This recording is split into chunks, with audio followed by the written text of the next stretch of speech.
He's a fussy little engine, too.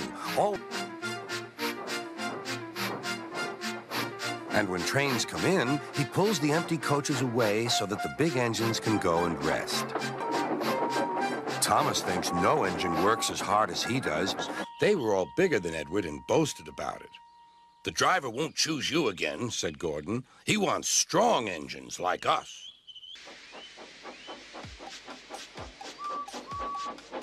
The other engines were very cross at being left behind. But he didn't hear what they thought, for he was so tired and happy that he fell asleep at once. Next morning, Edward woke up to find nothing had changed. Gordon was still boasting. Goodbye, little Edward. Look out for me this afternoon.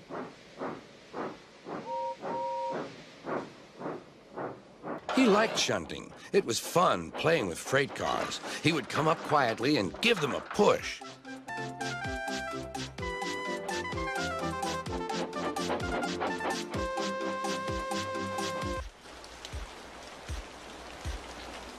Once an engine attached to a train was afraid of a few drops of rain. It went into a tunnel and squeaked through its funnel and wouldn't come out again. The engine's name is Henry. His driver and fireman argued with him, but he would not move. "The rain will spoil my lovely green paint and red stripes," he said.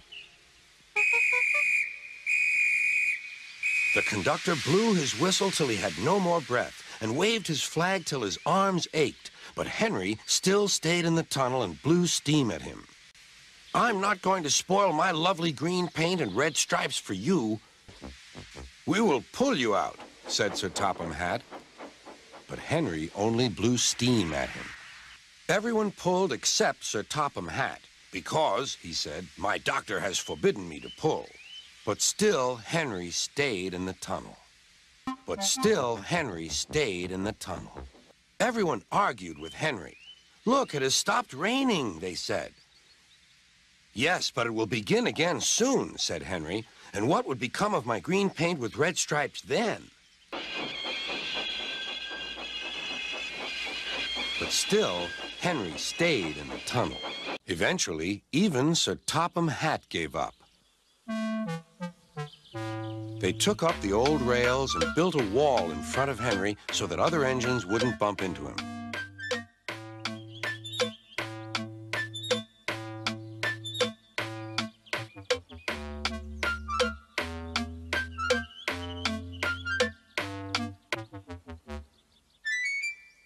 All Henry could do was to watch the trains rushing through the other tunnel.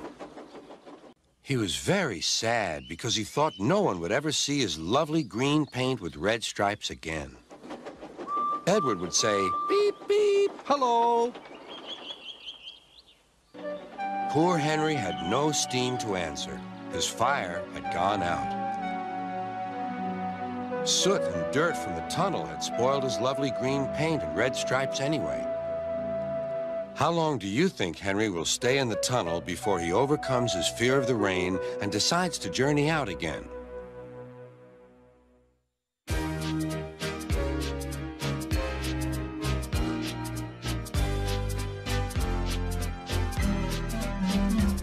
Oh dear, why did I worry about rain spoiling my lovely coat of paint? I'd like to come out of the tunnel. But Henry didn't know how to ask. His driver stopped the train. And look, there's Henry laughing at me.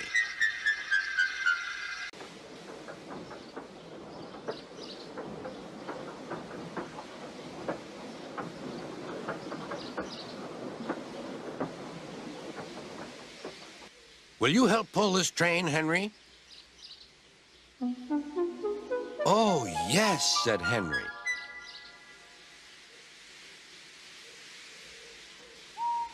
When Henry had got up steam, he puffed out. He was dirty and covered with cobwebs.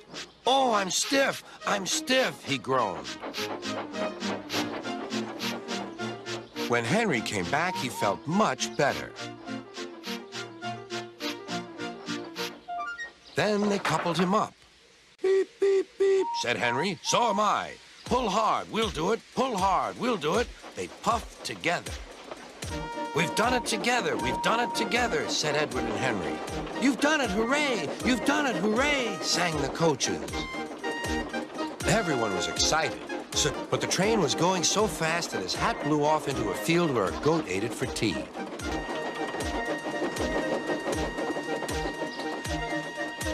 They never stopped till they came to the station at the end of the line. The passengers all said thank you, and Sir Topham Hatt promised Henry a new coat of paint. On their way home, Edward and Henry helped Gordon back to the shed. All three engines are now great friends. He knows that the best way to keep his paint nice is not to run into tunnels, but to ask his driver to rub him down when the day's work is over. The other engines laughed. One night, he and Henry were alone. Henry was ill. The men worked hard, but he didn't get better. He felt just as bad next morning. Henry usually pulled the first train, and Thomas had to get his coaches ready. If Henry is ill, he thought, perhaps I shall pull his train. Thomas ran to find the coaches. The other engines laughed at Thomas and said, "Look, there's Thomas who wanted to pull a train, but forgot about the coaches." But Thomas had already learned not to make the same mistake again. The other engines didn't take much notice, for Thomas was a little engine with a long tongue. Next morning, Edward and Thomas asked their drivers, and when they said yes,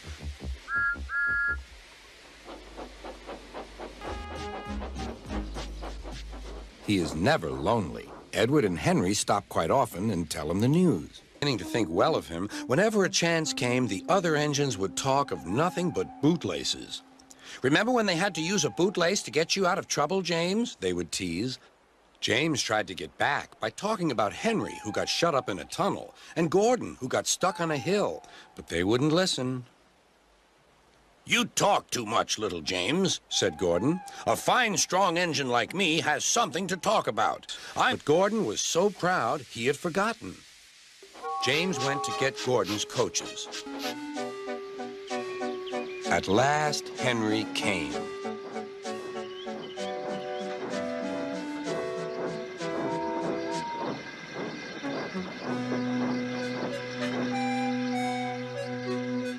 "Oh dear, my system is out of order. No one understands my case. You don't know what I suffer. You need exercise." Henry and Gordon were lonely when Thomas left the yard to run his branch line. They missed him very much. They had more work to do and had to fetch their own coaches. James grumbled too. "We get no rest, we get no rest," they all complained. But the coaches only laughed. "You're lazy and slack, you're lazy and slack," they answered. The big stations at both ends of the line each have a turntable. Sir Topham Hatt had made them so that the tender engines can be turned round, because it is dangerous for them to go fast backwards. That night, the three engines had an indignation meeting. "It's shameful to treat tender engines like this. Gordon has to go backwards, and people think he's a tank engine. James spins round like a top, and everyone laughs at us. And to add to that, Sir Topham Hatt makes us all shunt in dirty sidings." "Listen," said Gordon. He whispered something to the others. "We'll do it tomorrow. Sir Topham Hatt will look silly." The engines had decided to go on strike. He found Gordon, James, and Henry looking very cross. "Come along, Henry. It's time your train was ready. You fetch our coaches and we will pull them. Tender engines don't shunt." So Edward found coaches for the three engines, and that day the trains ran as usual. Then Henry came by, hissing as usual. Wheesh went Percy. Henry jumped and ran back to the shed. Next morning, Thomas arrived. Gordon, James, and Henry were cold, lonely, and miserable. They wished now they hadn't been so silly. Shut up for several days for being naughty and longed to be let out again. "I hope you are sorry," he said, "and that you understand that every job on the railway is important. We have a new tank engine called Percy, who helps pull coaches, and Thomas and Edward have worked the main line nicely. Sir Topham Hatt then told Percy, Edward, and Thomas that they could go and play on the branch. He didn't mind that a bit. He liked watching trains and being cheeky to the other engines. Hurry, hurry, hurry, he would call, and they got very cross. Sometimes he could pull trains, but sometimes he felt he had no strength at all. I suffer dreadfully, and no one cares. Rubbish, Henry, snorted James. You don't work hard enough. Sir Topham Hatt spoke to him, too. What's wrong with you, Henry? You have had lots of new parts and new paint, too, but they've done you no good. This made Henry, his driver, and fireman very sad. Sir Topham Hatt was waiting when Henry came to the platform. Henry managed to start, but his fireman was not satisfied. Henry is a bad steamer, he said to Sir Topham Hatt. I build up his fire, but it doesn't give enough heat.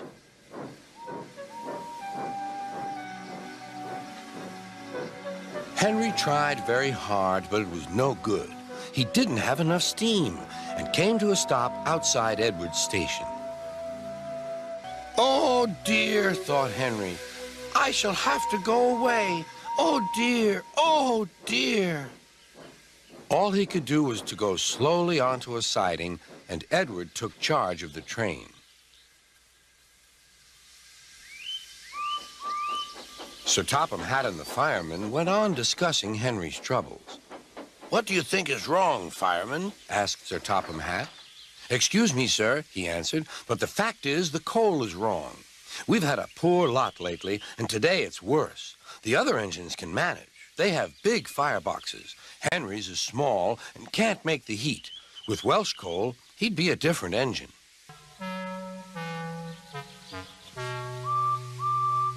When the Welsh coal came, Henry's driver and fireman were excited. Now we'll show them, Henry, old fellow. They carefully made his fire, putting large lumps of coal like a wall round the outside. Then the glowing middle part was covered with smaller lumps. You're spoiling my fire, complained Henry. Wait and see, said the fireman. We'll have a roaring fire just when we want it. When Henry reached the platform, the water was boiling nicely, and he had to let off steam. Beep, beep, beep. I feel fine. Ever better, sir, and plenty of steam. No record breaking, warned Sir Topham Hatt. Don't push him too hard. Henry won't need pushing, sir. I'll have to hold him back.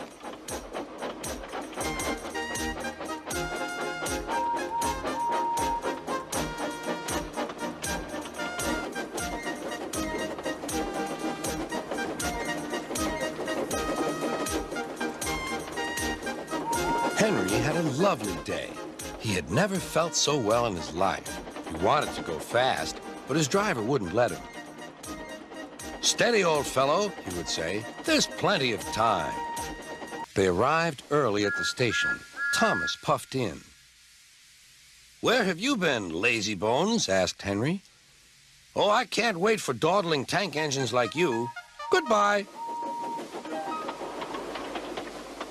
One winter evening, Henry's driver said, We'll be out early tomorrow. We've got to take the flying kipper.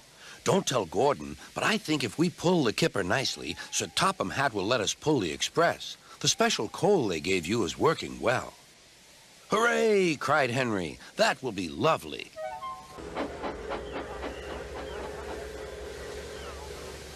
Henry was ready at 5 o'clock. There was snow and frost. Men hustled and shouted, loading up the crates of fish. The last door banged, the guard showed his green lamp, and the flying kipper was ready to go.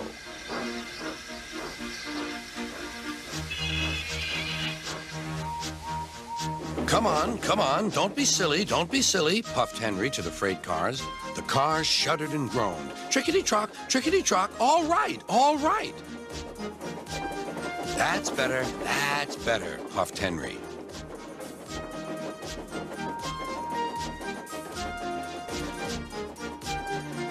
Clouds of smoke and steam poured from his funnel into the cold air, and the fire's light shone brightly. Hurry, panted Henry. They were going well.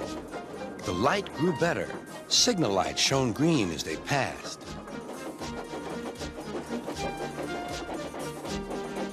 Then, a yellow signal appeared ahead. His driver prepared to stop, but the home signal was down. "All clear, Henry. Away we go."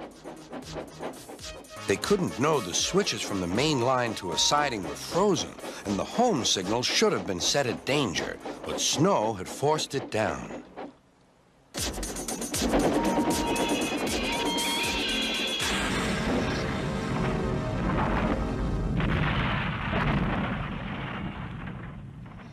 Henry's driver and fireman had jumped clear before the crash, but Henry lay dazed and surprised.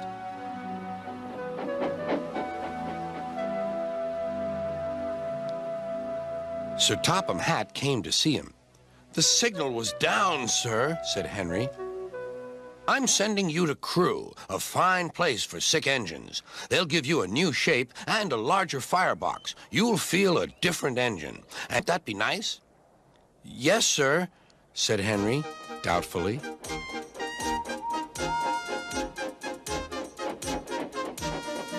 Henry liked being at Crewe, but was glad to come home.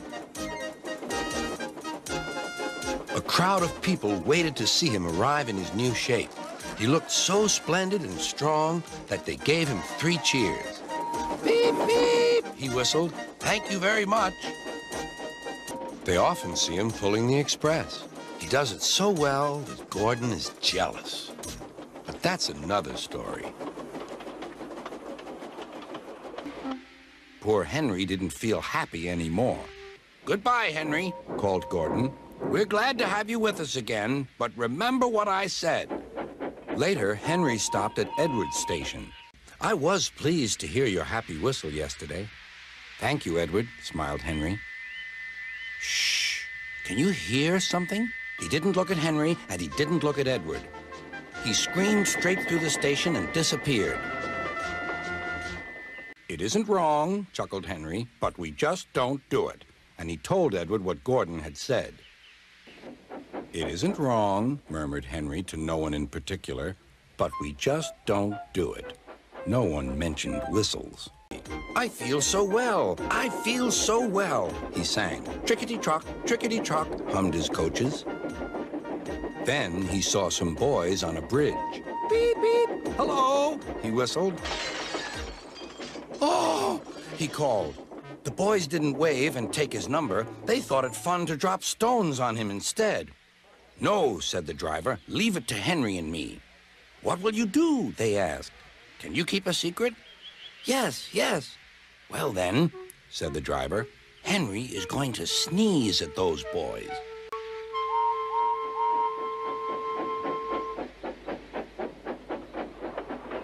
Lots of people were waiting at the station just before the bridge. They wanted to see what would happen. "Henry has plenty of ashes," said the driver. "Please keep all windows shut till we've passed the bridge. Henry's as excited as we are, aren't you, old fellow?"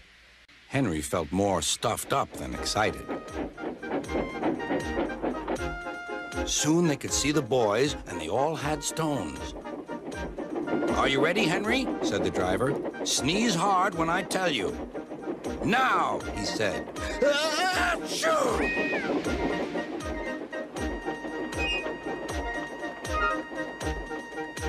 "Well done, Henry," laughed his driver, hoping that next time he saw Gordon and the boys, they would have learned not to be so mean.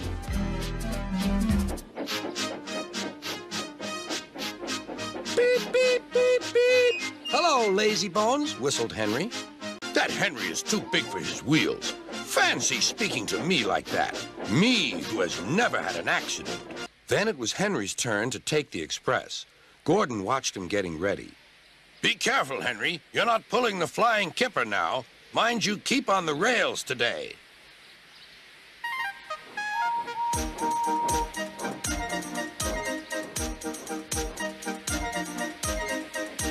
Henry went off in a huff, and Gordon yawned and went to sleep. Strong ropes were fastened to his back end, and James and Henry, pulling hard, managed to bring him to safety. When work was over, Thomas went to see the other engines. All their coats had been polished. Huh, said Gordon. Just look at us. Your driver will have to work fast to get you as smart as us. But, said the other engines, the rest of us never thanked her properly. Everyone was getting very excited, and the drivers felt sure that Sir Topham Hatt would agree, as indeed he did. The engines were all busy making plans when silence fell. There's no party unless you do. Thomas hated snow, but he said bravely, "I'll try, sir. We must rescue her. We must." Suddenly, all the lights went on. What a marvelous sight awaited Mrs. Kindly. Thomas the tank engine and his friends thought it was the best Christmas ever, and Mrs. Kindly could think of nowhere she would rather live than here with them on the island of Sodor. When Gordon and Henry heard about the accident, they laughed and boasted. Fancy allowing cows to break your train. They wouldn't dare do that to us. We'd show them. Old Toby was cross.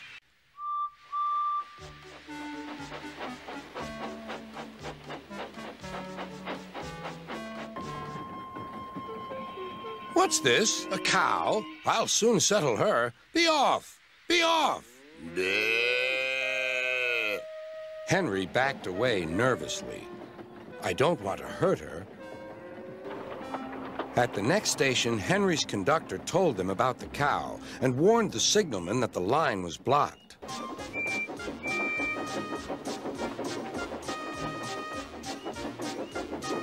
At the bridge, Bluebell... Not a word. Keep it secret, whispered Gordon and Henry to each other.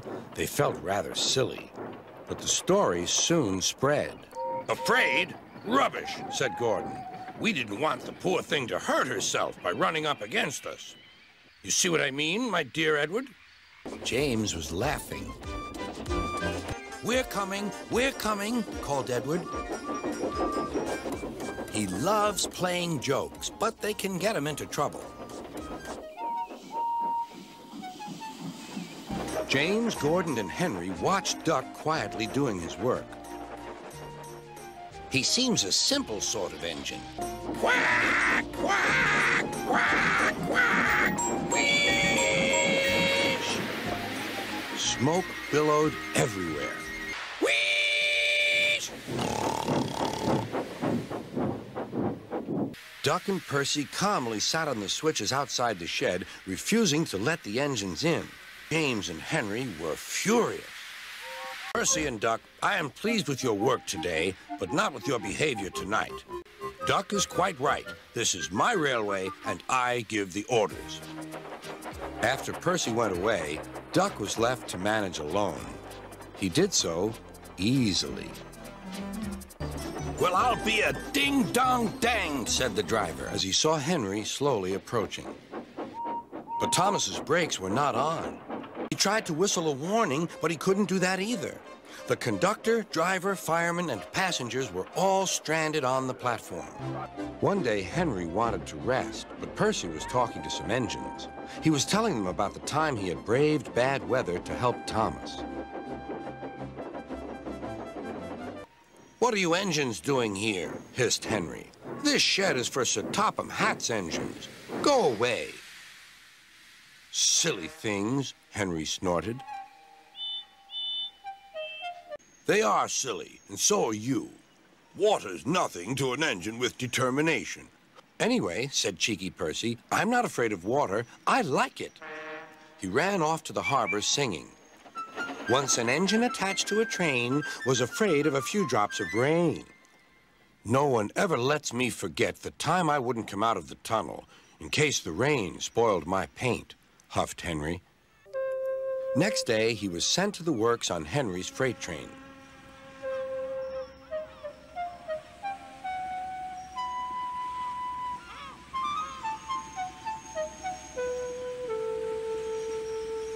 Well, well, well, chuckled Henry. Did you like the water? I am surprised. You need more determination, Percy. Water's nothing to an engine with determination, you know. Perhaps you will like it better next time. Percy is quite determined that there won't be a next time. There are two ways of doing things, Duck told them. The Great Western Way or the wrong way. I'm Great Western and... Don't we know it, they groaned. He purred smoothly towards them. Sir Topham Hatt introduced him. Is that James, and Henry, and Gordon, too? He has very good manners, they murmured. We're pleased to have him in our yard. Duck was horrified. Shut up, he ordered, and bumped them hard. I'm sorry our cars were rude to you, Diesel. Nonsense, said Henry. Duck would never do that. We engines have our differences, but we never talk about them to the cars. That would be despicable, finished Henry. They laughed rudely at the engines as they went by. Soon Gordon, Henry, and James found out why. Disgraceful, said Gordon. Disgusting, Put in James. Despicable, finished Henry. We cannot allow it. They consulted together. Yes, they said. He did it to us, we'll do it to him, and see how he likes it. The three engines barred his way.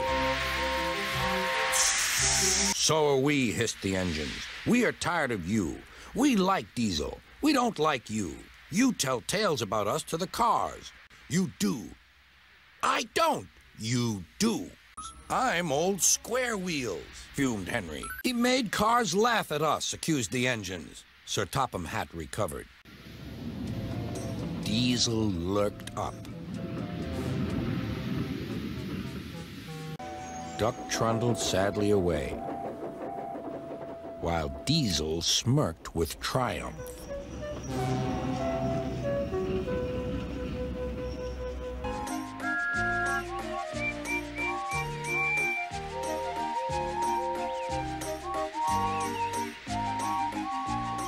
A few days later, when he came home, there was a really rousing welcome for Duck, the great Western engine. The arches needed strengthening. Sir Topham Hatt did not want to close the railway while the work was done, and so repairs took a long time. Thomas grew crosser and crosser. Time's time, he grumbled. Why should I keep my passengers waiting while Henry and James dawdle about all day on viaducts? Don't blame me, snorted Henry. If we hurried across the viaduct, it might collapse, and then you'd have no passengers at all. What would you do then?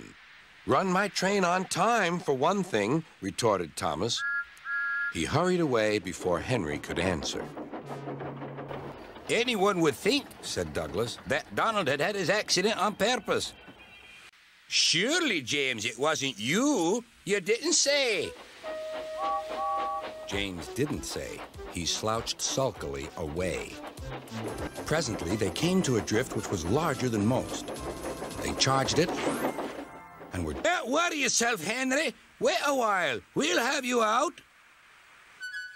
Henry was very grateful. He saw all was not well. The twins were looking glum. All agreed that something must be done, but none knew what. Edward says we need a depot station. Operation? Asked Henry. It's when... Propose, said Gordon, that Percy be our disputation. Me? Squeaked Percy. I can't. Rubbish, Percy, said Henry. It's easy. That's settled, then, said Percy. Wished it wasn't. Sir Topham Hatt spoke to the engines.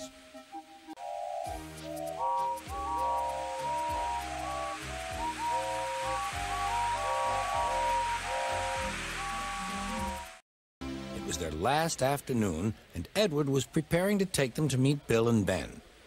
He found it hard to start the heavy train. Did you see him straining? Asked Henry. Positively painful, remarked James. Henry was waiting for the visitors with the special train. Beep, beep. Excited passengers cheered and thanked Edward, his driver, and firemen. Meanwhile, the other engines waited and waited. They were grumbling about Thomas for being late. The engines now felt sorry for Thomas, and cold but confident, the twins set off to the rescue.